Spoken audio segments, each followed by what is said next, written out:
I'm 90% sure that I cured my anxiety, but I'll let you be the judge and I'll tell you a little bit about it while we get ready today.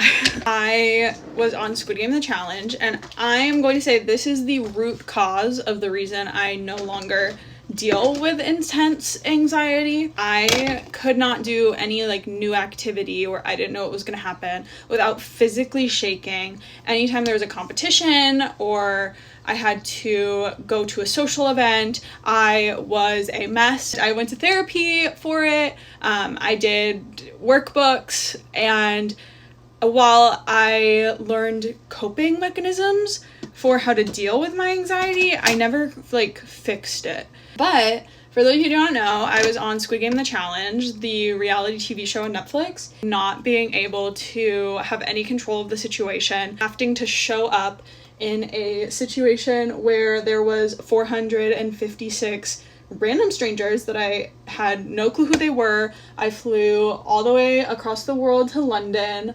Red light, green light.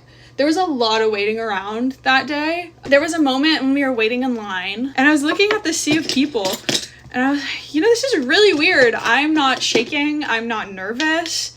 Like, I was as cool as a cucumber. That feeling of shaking never came back. You're just waiting around for whatever happens next. You don't know what time it is. You don't know if you're gonna stay another day, if you're gonna leave. I just chopped it up to, okay, well, that's weird. When I get back out, I'm sure like things will go back to normal.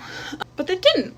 And I can happily say that now in my everyday life, like, I don't get anxiety. Now, I know that correlation is not causation, but that is such a pivotal moment in my life.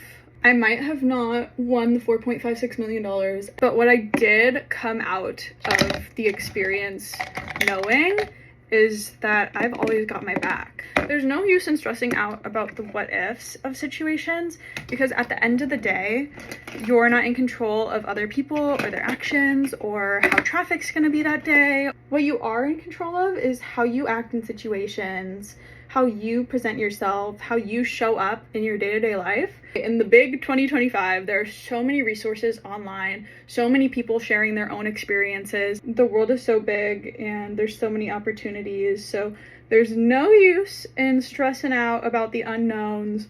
Okay, baddies, go live your lives, queens. Anyone who listened to this whole thing, thank you so much. I love you. I know I'm just yapping, but I appreciate you if you stayed. Have a wonderful day and stop stressing about things that aren't in your control.